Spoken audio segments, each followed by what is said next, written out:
അവകാശങ്ങൾ നിഷേധിക്കപ്പെട്ടവരാണോ നിങ്ങൾ? ഭയപ്പെടേണ്ട, ദൈവം നിങ്ങളുടെ അവകാശങ്ങളെ നിങ്ങൾക്ക് മടക്കി. ഇരുൾ അടഞ്ഞ വഴികളിൽ തിരുനാളമാകുവാൻ ഇന്നത്തെ ചിന്ത. വേദപുസ്തകത്തിലെ അവസാനത്തെ പുസ്തകവും അന്ത്യകാലത്ത് സംഭവിക്കുവാനുള്ള സംഭവങ്ങളെപ്പറ്റി ദൈവപുത്രനായ യേശു ക്രിസ്തു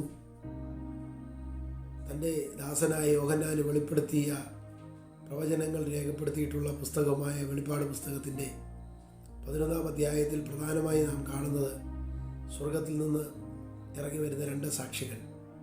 ഈ അന്ത്യകാലത്ത് 1260 ദിവസം ഭൂമിയിൽ അവരവരുടെ പ്രവചന ശുശ്രൂഷ നിർവഹിക്കുന്നതായിട്ട് നമുക്ക് കാണുന്നുണ്ട്.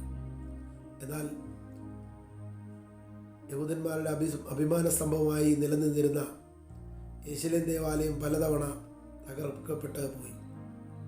ഏറ്റവും ഒടുവിൽ AD 70 ടൈറ്റസ് കൈസറുടെ ആക്രമണത്തോടുകൂടി പൂർണ്ണമായി തകർക്കപ്പെട്ടു പോയ യെരുശലേം ദേവാലയം പിന്നെ പുനഃസ്ഥാപിച്ചിട്ടില്ല.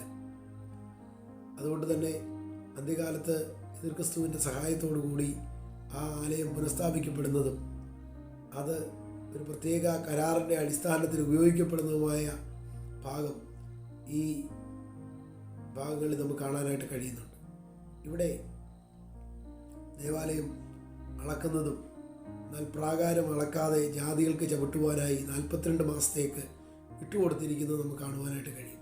ഈ 42 മാസം ജാതികൾ അതിൽ കയറി ഉപയോഗിച്ച് അതിൽ ചവിട്ടി അതിനെ അവരുടേതായ സ്ഥലമായി മാറ്റുമ്പോൾ കൃത്യമായ 42 മാസം ദൈവം അതിന് സമയം വെച്ചിട്ടുണ്ട്. ഈ കാലഘട്ടത്തിലാണ് 2 സാക്ഷികൾ സ്വർഗത്തിൽ നിന്ന് വെളിപ്പെടുന്നതും അവരുടെ പ്രവചന ശുശ്രൂഷ നിർവഹിക്കുന്നതും അതിനുശേഷം അവരാക്രമിക്കപ്പെടുന്നതും ദൈവം അവർക്ക് ജീവൻ മടക്കിക്കൊടുത്ത് സ്വർഗത്തിലേക്ക് തിരിച്ചു വിളിക്കുന്നതുമായ സംഭവങ്ങളൊക്കെ ഈ അധ്യായത്തിൽ നമുക്ക് കാണാനായിട്ട് കഴിയും. എന്നെ കേൾക്കുന്ന പ്രിയപ്പെട്ടവരെ, പിശാച് പലപ്പോഴും നമ്മുടെ അവകാശങ്ങളെ പിടിച്ചു വയ്ക്കാറുണ്ട്, നമ്മുടെ നന്മകളെ തടയാറുണ്ട്.